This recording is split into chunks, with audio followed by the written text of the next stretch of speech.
कई बार लोग पैसा तो कमाते हैं लेकिन घर में कंगाली छाई रहती है। हमेशा धन का किसी न किसी वजह से नुकसान होता रहता है और इंसान तंगहाली में जीवन बिताने के लिए मजबूर हो जाता है। लगातार मेहनत के बाद भी अगर आपको इस तरीके की समस्याओं का सामना करना पड़ रहा है तो वास्तु के अनुसार आपके घर में कुछ न कुछ वास्तु संबंधी समस्याएं हैं। जब तक आप उन समस्याओं को खत्म नहीं कर लेते तब तक आपके जीवन में कभी स्थिरता नहीं आने वाली है। धन संबंधी समस्याएं भी जस की तस बनी रहने वाली हैं। तो आइए जानते हैं, कहीं आप भी वास्तु की इन गलतियों को तो नहीं कर रहे। वास्तुशास्त्र के मुताबिक 7 गलतियां ऐसी हैं जिनकी वजह से आपके घर में धन बिल्कुल भी नहीं टिकता। वास्तु के ये दोष हमेशा धन का नुकसान करवाते हैं। वास्तुशास्त्र के मुताबिक घर के उत्तर दिशा को कभी भी ऊंचा नहीं रखना चाहिए। इस दिशा को मातृ स्थान कहा जाता है। इस दिशा को ऊंचा रखने से धन की हानि होती है। इस स्थान को हमेशा साफ सुथरा और खाली रखना चाहिए। अगर संभव हो सके तो इस स्थान की जमीन को कच्ची छोड़ दे। इसे धन और समृद्धि देने वाला माना जाता है। उत्तर दिशा के मुखिया कुबेर हैं और इस दिशा के स्वामी भौतिक सुख सुविधाओं वाले ग्रह बुध हैं। इसीलिए इस दिशा को कूड़ा रखने या फिर कबाड़ रखने की जगह बनाने से धन की हानि होती है। कितना भी धन आप कमा लें, हमेशा खर्च होता ही रहेगा। वास्तु के मुताबिक हमेशा इस दिशा को साफ रखना चाहिए और गलत चीजों को इस जगह से हटा देना चाहिए। ऐसा करने से धन वैभव में बढ़ोतरी होती है और संपन्नता आती है।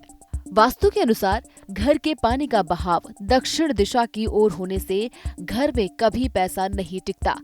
इससे बने बनाए काम बिगड़ जाते हैं और धन का नुकसान भी होता है। पानी के निकलने की सबसे सही दिशा उत्तर दिशा मानी जाती है। इस दिशा में पानी के निकलने से धन और सम्मान की वृद्धि होती है और किसी भी काम में कभी कोई परेशानी नहीं आती। वास्तुशास्त्र में बिना वजह नल से पानी टपकने को बहुत ही अशुभ माना जाता है। इसे वास्तु में गंभीर दोष के तौर पर माना जाता है। कहते हैं कि इससे घर में नकारात्मक ऊर्जा भी आती है और बिना वजह धन का खर्च भी बना रहता है। इससे पैसों की तंगी का भी सामना करना पड़ सकता है।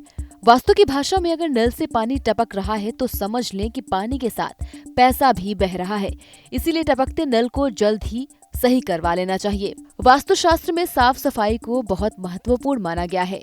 कहते हैं कि घर के दूसरे हिस्सों की तरह बाथरूम को भी सूखा रखना चाहिए और इसकी साफ सफाई का विशेष ध्यान रखना चाहिए। वास्तु के मुताबिक बाथरूम का हमेशा गीला रहना कर्ज की स्थिति ला देता है। साथ ही घर में कई तरीके के रोग जन्म भी ले लेते हैं। धन और संपन्नता बनी रहे, इसके लिए बाथरूम को हमेशा सूखा रखना चाहिए।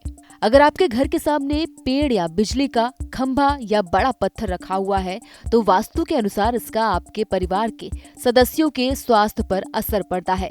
साथ ही शत्रुओं में इजाफा होता है और व्यापार कारोबार में नुकसान का सामना करना पड़ सकता है।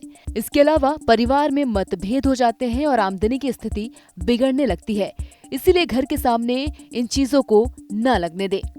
वास्तुशास्त्र के मुताबिक गैस या चूल्हे पर हमेशा बर्तन चढ़े रहने को अशुभ माना जाता है। पूजा घर के बाद घर में किचन को सबसे पवित्र माना जाता है क्योंकि इसमें कई देवी देवताओं का वास होता है। इसीलिए गैस पर हमेशा बर्तन नहीं रखने चाहिए। बहुत से लोग किचन में दवाइयां भी रख देते हैं, ये भी सही नहीं है। इससे घर में कोई न कोई बीमार रहता है और आमदनी का जरिया खत्म होने लगता है। अगर आपके घर में टूटे हुए बर्तनों का इस्तेमाल हो रहा है तो उससे तुरंत ही रोक देना चाहिए। इससे लक्ष्मी कभी घर में टिकती नहीं है। वास्तुशास्त्र के मुताबिक गलत तरीके से कमाया हुआ पैसा भी कभी अच्छा फल नहीं दे सकता और जिस घर में हमेशा कलेश होता है वहाँ भी इंसान तरक्की नहीं कर पाता। वास्तु के मुताबिक अगर आपने इन गलतियों को ध्यान रखकर काम किया तो घर में कभी धन की कमी नहीं होती है, जीवन में खुशहाली आ जाती है। आपको कैसी लगी हमारी ये जानकारी कमेंट बॉक्स पर हमें जरूर बताइएगा और धर्म कर्म से जुड़ी तमाम खबरों को देखने के लिए हमारा डिजिटल न्यूज नेशन स्तुति को जरूर सब्सक्राइब कीजिएगा।